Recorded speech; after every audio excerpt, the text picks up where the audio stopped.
Time for the 30-second board hot topics in the sport coming after Southwick. And this is the cool thing about this event. It is built around the local racer more than any other pro motocross race we go to. And the locals showed out. Jimmy Dakotas out of retirement. In the end, his best finish ever in an outdoor motocross national. And Chris Canning holding it down in the 450 class for 7th. And the fans loved it. And the riders said they needed those fans because it was brutal conditions to deal with. Yeah, and this is always a thing at Southwick, right? And it's awesome. We've seen guys that can win championships come out of being locals at Southwick. And this is a little bit different from that. We have one rider that's retired and another one that's kind of moved on from the motocross scene. But here they are. Jimmy D was the fastest qualifier on Saturday morning. And then Chris Canning's running around in the top 10 in the premier 450 class all day long. So it was great. It adds to the intrigue and the legend that is Southwick. And I don't think it would feel like Southwick if there weren't local guys that were relevant on Saturday afternoon that we had to talk about. This is the worst case scenario, a bike problem and a first turn crash, 2 motos in a row. But Southwick is harder on equipment than other races, right, JT? It is. And we've seen things like this happen before. If you go back to the days of Christophe Purcell, you could argue he lost his championship in this same way. He had an engine problem, and I believe the 2010 season that looked remarkably like this. So I think for Hunter, you have to take it in stride, and you rely on the fact that you have been the best rider over the course of the first 6 rounds. That's all you can really do. Some things are going to be out of your control. That's a part of racing, and you just got to try to get back on track as we roll into Spring Creek. Now, the talk is the points because Hunter's lost the points lead and Hayden Deegan has taken it. But let's not let that overshadow the world champion now, the Frenchman, Tom Vial, who is quietly getting better every single week, learning the format in America. He gets to a sand track. He's from the south of France, not born and raised in sand. But JT, you know how it works in MXGP. Everyone eventually has to learn sand riding, and Vial was awesome at Southwick. Yeah, just like everyone else that rides, the MXGP series, you end up living at Lommel. You spend every day riding at probably the gnarliest sand track on earth. I have not found one that is more difficult than the track that Tom Vial rode every single day for practice. So coming into Southwick, just like you said, you wouldn't think a French rider would be that deft at this track, but he has so many hours. And I spoke with Roger DeCoster briefly. I'm like, you could see the laps at Lommel shining through in Vial today. Confidence, he had the speed, he had the fitness, all those things that maybe we would have been asking ourselves about a French guy. Not so much. He answered all those questions. And one more question for you.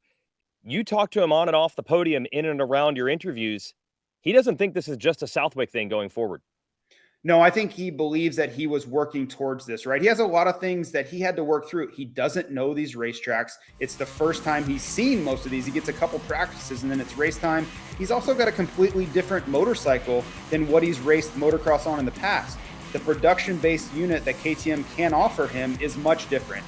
The frame has to be just what you can buy. The engine, they don't have the same capability. So he's had to adjust himself along the way. And I think he's just finding his footing there. And I believe he feels like he's turned a corner confidence-wise. So we'll see. There's a lot of racing left to go. But just mentally, I think he's in a very different place than he was a few weeks ago. Also worth noting that Vial with his moto win and a Joe Shimoda won the second moto. That makes them automatic qualifiers, at least into the last chance qualifier, the SMX World Championship playoffs later in the year. Now, you mentioned a complete shift in mentality. How about the shift in mentality for Hayden Deegan? From a rookie expected to just learn, at least we thought that on the outside, he's got the points lead. But from what you saw at the podium, he might have been more disappointed on this day than any other day this year. And that's how quickly the expectations just shifted. He wants every point, and he wants this title. Yeah, he had to be so conflicted because I could see the agony in his face. He knew that a 10th place in the second moto wasn't what they came there for. That's a difficult result when you're trying to win a championship. But then I think he had to take solace in the fact that he's your new points leader. So that's the roller coaster of emotion that these riders go through. Is not a great moto, but guess what? The prior points leader, Hunter Lawrence, had a horrific day. So guess what? Your bad day was good enough to get you into the points lead. So yeah, welcome to racing into a 17-year-old trying to win a championship here. It's trials and tribulations. You want to talk intriguing? What happened here? A couple of weeks ago with Cooper Webb, we were saying it's all falling into place. He's playing the long game for SMX standings. Maybe he doesn't catch Jett Lawrence and win the Pro Motocross Championship, but this is playing out perfectly for Webb for the long game. And now, just like that, it is over between he and KTM. Well, you don't know really what to think, because this whole move to race this Pro Motocross Championship was thinking about the SMX playoffs. And, Ian Harrison mentioned that neither of them were prepared for this, or a little bit unprepared anyway, and they were going to make it work. And Webb was getting better. And I spoke with him on and off camera, and it was a work in progress, both his physical shape and also working through testing on the bike, which they were very late on.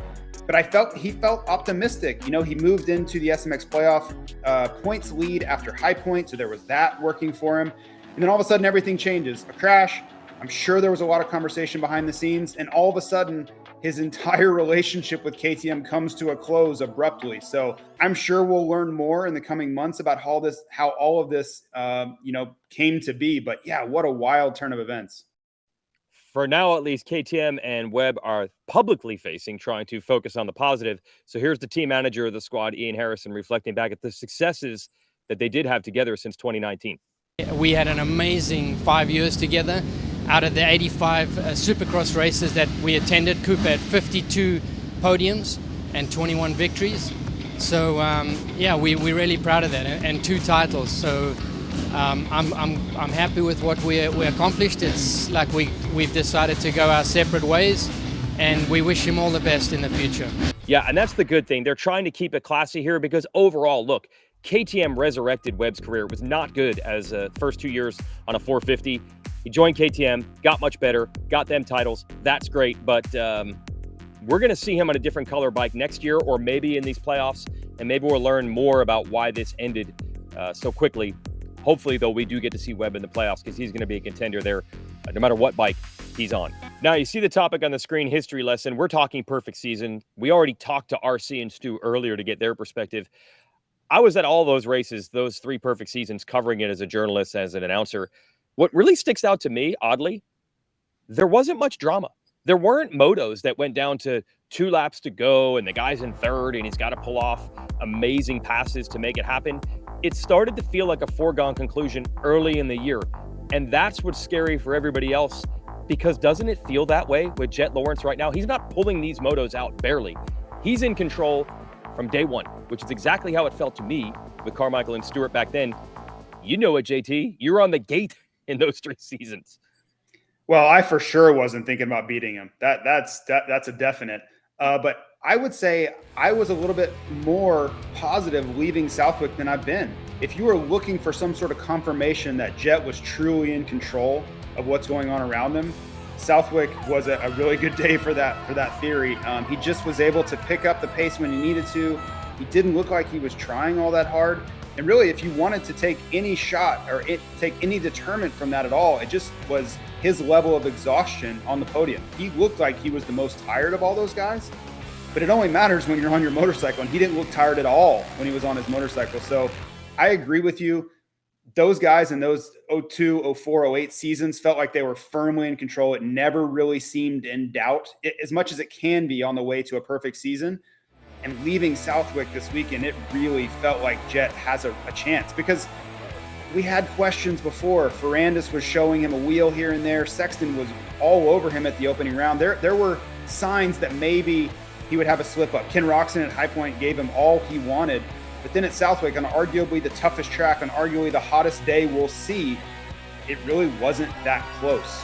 So let's hope it gets interesting. But man, what an impressive performance for Jett. Yeah, remember, he's also a rookie and he's only 19 years old. Think about any sport being under the complete control of a 19-year-old. That is just unfathomable. Even more unfathomable, Carmichael and Stu were 2 or 3 years into their 450 career when they did it. This is nuts. And finally, we will wrap with this. Normally, we would be sending it to Fowler's Facts right now, but our own Clinton Fowler, he's out injured. He tore his ACL, yes, on a motocross track, on his dirt bike. But we did get to hang out with him at Southwick, because that's the track he was born and raised on. He's not just a calculator guy from MIT. He's actual motocross person, and I've experienced it. You have experienced it. Sometimes the sport cuts both ways, and unfortunately, Clinton's going in for ACL surgery, JT. Yeah, it's tough. I've had that injury twice, and hopefully it's not affecting his finger, so he can keep giving us these great stats and tracking all this information as it's changing throughout the season. But yeah, we miss Clinton, and I'm sure I'll be back soon. Modern medicine's a wonderful thing. Yeah, it was good to have him on hand in the booth hanging out at his local race at Southwick. I mean, he grew up with that Johnson family that runs the place. So remember, we're motocross people through and through here.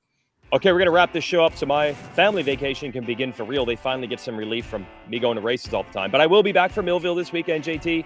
You can watch the show if you folks want to at home. Back, of course, on Peacock and the Super Motocross Video Pass outside of the United States. We'll also have an encore presentation on USA Network noon Sunday. As far as watching the racing lives, same times as usual. That'll be 10 o'clock local time for Race Day Live presented by Motorsport.com, Central Time in Minnesota, and 1 o'clock local time in Minnesota, Central Time. That'll be the motos and, of course, our halftime show. Hi, folks. Lee Diffie from NBC Sports here. If you truly enjoyed what you just watched, you can get more news, interviews, and highlights by subscribing to the Motorsports on NBC YouTube page. You can get it all, so go for it.